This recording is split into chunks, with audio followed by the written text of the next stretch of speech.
عجينة مورقة وطعمها لذيذ وطرية ومسقية بالشربات. دانش الأفران. بصوا بقى شكله جميل قد ايه، وطعمه ومذاقه في منتهى الجمال وفي منتهى الروعة. أنا شيرين حمدي ودي قناتي، ولو عجبك الفيديو متنسيش اللايك، والأهم اللايك هو ذكر الله. الذكر بتاع النهاردة لا إله إلا الله.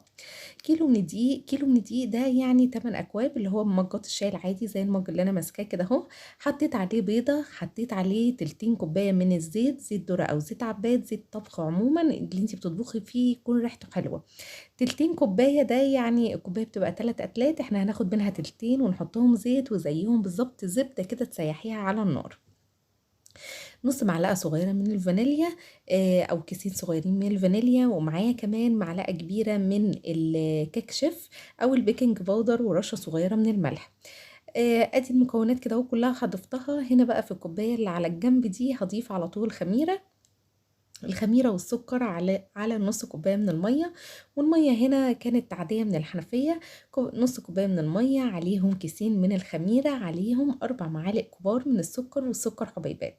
همسك بقى الخميرة دي وابدأ ان انا اقلب كويس جدا كده اهو لحد ما الخميرة اتأكد ان هي دابت مع السكر، والسكر داب كده اهو، كل المكونات الحلوة دي دابت، لحد ما ابدأ ان انا ابس العجينة كويس جدا في السمن وفي الزيت اللي احنا حطيناه. يبقى كيلو من الدقيق، كيلو الدقيق ده اللي هو أربع أكواب من أكواب المج الشاي العادي. عليهم بيضة واحدة، عليهم نص معلقة من الفانيليا، رشتين من الملح، معلقة كبيرة من البيكنج باودر، تلتين كوباية من الزيت، وزيهم من الزبدة المذابة. كل الاستخدامات اللي احنا بنستخدمها النهاردة زبدة، ما يفضلش أبدا انك تستخدمي سمن. هو لازم الدنش ده أو كل العجائن المورقة زي المولتو، زي الكرواسون، زي الدنش، زي الباتيه، كل الحاجات ديت عجينتها بتكون كده هم مرقه، بتبقى بالزبده مش بالسمن. ابتديت بقى ان انا كده اهو اضيف الميه بعد ما اختمرت كده اهو العجينه، بعد ما اختمرت الخميره فيها شويه وبدات ترفع كده، اتاكدت خلاص، وهبدا بقى ان انا الم العجينه بشويه ميه. كيلو الدقيق خد مني تقريبا كوبايتين وربع من الميه، بنص كوبايه الميه اللي انا حطيتها للخميره. يبقى كل المكونات اقولها لكم بسرعه: كوبايه من 8 اكواب من الدقيق، دي اي نوع دقيق تدخليه وتبداي تستخدميه. بيضه، معلقه كبيره من البيكنج باودر، رشتين حلوين من الملح، تلتين كوبايه من الزيت زيهم من الزبده، وبعد كده وكوبايتين وربع من الميه، وكيسين من الخميره الفوريه او معلقتين كبار هرميين من الخميره، و4 معالق من السكر. فضلت اعجن العجينه الحلوه دي لمده 10 دقايق متواصل، لحد ما بقت ثابت خالص من ايديا، وبقت عجينه لينه وحلوه كده زي ما انتم شايفين. سبتها بقى تختمر كده حوالي نص ساعة. طبعا احنا في الصيف والجو حر جدا، فبدأت ان هي ترفع معايا بسهولة. دي بقى كوباية من الزبدة، ابتديت ان انا اقطعها كده اهو شرايح زي ما انتم شايفين. فردت العجينة بعد ما اختمرت كويس، وهبدأ ان انا احطها بقى شرايح كده اهو جنب بعضها على شكل مستطيل، وابدأ ان انا اغطي العجينة بتاعتي كده اهو، والمها من كل الجهات بالشكل ده. فاكرين الذكر بتاع النهارده كان ايه؟ كان لا اله الا الله. طول الفيديو بعد الفيديو طول اليوم النهارده افضلي قولي لا اله الا الله، لا اله الا الله، لا اله الا الله، لا اله الا الله. ادي بقى العجينه الحلوه المورقه دي، سبتها كده وتريح 3 4 دقايق، وبعد كده على طول هبدا ان انا افرد فيها. بصوا بقى تفردي فيها كده على طول باي نشابه طويله عندك او اي نشابه عموما. وبعد كده هو هنطبقها تطبيقه واحده ونسيبها تريح 5 دقايق كمان، وبعد كده نبدا ان احنا نشكل فيها. يبقى في البداية خالص سيبناها تختمر أول مرة لمدة نص ساعة في الصيف، ساعة لو في الشتاء.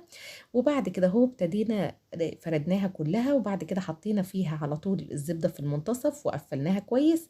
سيبناها تريح دقيقتين بس كده هو، وبعد كده هو قفلناها بالزبدة كويس جدا، وبعد كده فردناها تاني وقفلناها كده. كل التقفلات اللي احنا بنقفلها دي بتساعد العجينة بتاعتي ان هي تبقى مورقة اكتر، و... وتبقى هشة كده وطرية ورهيبة جدا. هبدأ بقى ان انا افردها بالشكل ده. لو انتوا لاحظتوا كل شوية العجينة فيها طبعا سنة تلزقة بسيطة جدا. كل شويه برش دقيق كده اهو، سواء على الرخامه او كده اسمها تنسميها، يعني بتوع الافران يقولك نسميها كده شويه من الدقيق، يعني تحطي كده اهو نسمه دقيق شويه صغيرين من الدقيق كده. لو الزبده طلعت كده اهو من اي جهه، ابداي على طول حطي شويه دقيق وابداي اعجني. طبعا درجه الحراره عاليه جدا النهارده، اللهم اجرنا من النار. فلو هي بدات تسيح، هي انا بعد ما بلفها وبتنيها التانية دي، سبتها كده وتريح دقيقتين كمان، لان الزبده بدات تطلع معايا من النشابه. فانا هسيبها كده اهو شويتين حلوين في التلاجة حوالي 10 دقايق، احطها في طبق وحطيتها في التلاجة كده لمدة تجمد بس والزبدة تشد. ممكن تحطيها في الفريزر لمدة 3 4 دقايق كده اهو تشد معاكي عشان تبدأي او تعرفي على طول انك تفرديها. هبدأ بقى على طول ان انا افردها كده اهو. تفرديها تقريبا حوالي يعني اكتر من نص سنتي كده، حاجة بسيطة بالشكل ده. وبعد كده على طول بقى هبدأ ان انا اقطعها مستطيلات كده اهو. ابدأي بقى قطعيها كده اهو خطوط عرضية كده. هاتي بقى الجزء ده، بصوا بسم الله، وتبدأي تقطعيها مربعات بالشكل ده. كل مربع هبدأ ان احنا بتضغطي عليه كده اهو، وبتبدأي بقى انك تعملي مثلثات فيه بالشكل ده. كل طرف مثلث هتاخديه وتتنيه الجنب التاني، يعني بتسيبي الضلع مثلث وتاخدي الضلع الاخير دوت وتروحي تانياه. بصوا كده وكده. بتجيبي بقى الطرف بتاع كل مثلث وتروحي تانياه في المنتصف. في ناس بقى بيحطوا في النص هنا قطعة تفاحة، في ناس بيحطوا كريز، في ناس بيحطوا اناناسية، في ناس بيحطوا شوية من الكاستر، مهلبية، اي حاجة.